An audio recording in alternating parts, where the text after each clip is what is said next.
Assalamualaikum warahmatullahi wabarakatuh. Apa kabar anak-anak? Semoga kita semua diberikan kesehatan oleh Allah Subhanahu wa taala.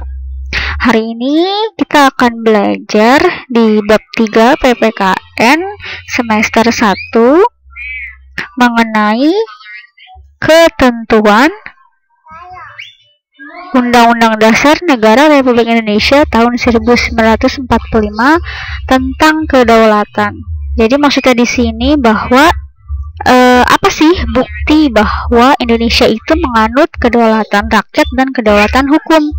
Ada di dalam peraturan yang paling tertinggi, yaitu Undang-Undang Dasar Negara Republik Indonesia tahun 1945.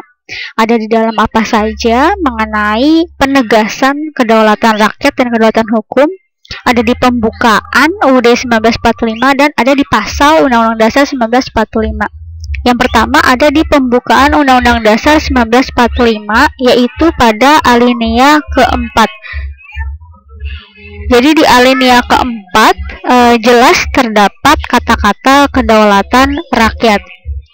Yang kedua ada di dalam pasal Undang-Undang Dasar 1945. Ada di pasal 1 ayat 1, pasal 1 ayat 2, dan pasal 1 ayat 3.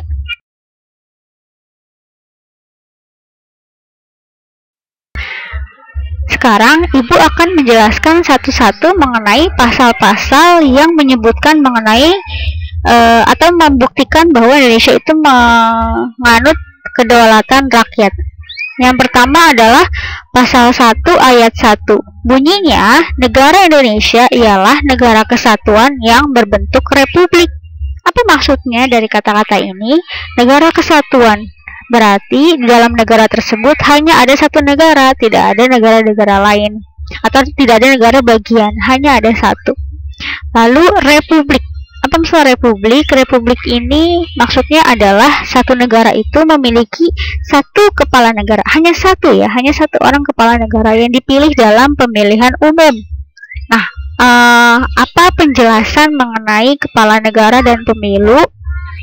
Ada di pasal 7 Undang-Undang Dasar Negara Republik Indonesia tahun 1945, yaitu yang bunyinya Presiden dan Wakil Presiden memegang jabatan selama 5 tahun dan sesudahnya dapat dipilih kembali dalam jabatan yang sama hanya untuk satu kali masa jabatan. Artinya bahwa presiden itu maksimal periodenya adalah 2 kali periode. 1 kali periode itu 5 tahun, jika dikali 2 adalah 10 tahun. Jadi maksimalnya adalah 10 tahun. Setelah itu, orang tersebut tidak boleh mengajukan diri sebagai presiden lagi. Berikutnya adalah pasal 1 ayat 2 yang bunyinya bahwa kedaulatan berada di tangan rakyat dan dilaksanakan menurut Undang-Undang Dasar. Nah, jadi jelas ya bahwa kedaulatan itu berada di tangan rakyat dan dilaksanakan menurut Undang-Undang Dasar. Jadi sebelum Undang-Undang Dasar diamandemen itu, posisi Bagan ini tidak seperti ini. Posisinya MPR itu menduduki paling tinggi, ya, bukan Undang-Undang Dasar 1945. Kalau di sini kan UUD 45 paling tinggi. Kalau sebelum amandemen itu MPR adalah lembaga paling tinggi di Indonesia. Tapi hal itu dirubah mengapa? Karena kekuasaan tertinggi itu jika dimiliki oleh satu lembaga biasanya akan terjadi sewenang-wenang, atau istilahnya apa ya? Banyak terjadi penyimpangan, banyak terjadi kesalahan terhadap peraturan. Karena itu setelah amandemen UUD 1945 tahun 99, 2000, 2001 dan 2002, bagan tersebut diubah. Jadi MPR diturunkan sejajar dengan lembaga lain. Jadi di sini jelas bahwa semua lembaga itu mempunyai kedudukan yang sama. Yang paling tertinggi itu adalah UUD 1945.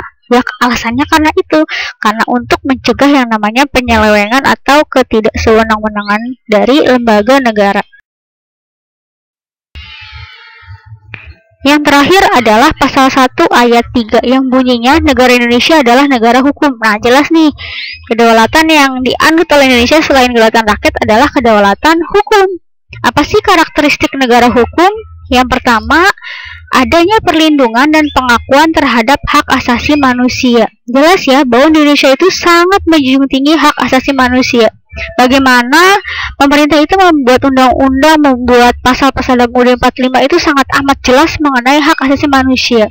Ya, warga Indonesia itu benar-benar diberikan hak dasar, misalnya hak untuk hidup, hak untuk mendapatkan pendidikan, hak untuk mendapatkan perlindungan, ya, hak untuk memeluk agama sebebas-bebasnya. Jadi benar-benar diberikan hak dasar. Yang kedua, karakteristiknya adalah sistem peradilan yang bebas dan tidak memihak. Nah, di sini maksudnya bahwa pengadilan atau seorang hakim itu harus benar-benar menilai satu kasus itu tidak boleh subjektif gitu. Subjektif itu maksudnya melihat orang dari misalnya derajatnya, dari kekayaannya, dari ekonomi, itu tidak boleh. Jadi di sini tidak boleh memihak satupun. Misalnya dia deket nih sama si tersangkanya, oh dia akhirnya dikurangin atau dibebaskan, wah itu sangat tidak boleh ya. Jadi peradilan itu harus bebas dan tidak memihak siapapun, harus secara adil. Jadi intinya bahwa kedaulatan rakyat ini menuntut agar negara menjalankan tugasnya berdasarkan hukum positif yang adil. Artinya bahwa Presiden, MPR, DPR itu harus benar-benar menjalankan penyelenggaraan negara itu sesuai dengan aturan, sesuai dengan hukum yang telah dibuat dan disepakati. Tidak boleh sesuai dengan egonya, tidak boleh sesuai dengan kepentingannya, dan lain-lain. Oke, sekian untuk hari ini. Terima kasih. Wassalamualaikum warahmatullahi wabarakatuh.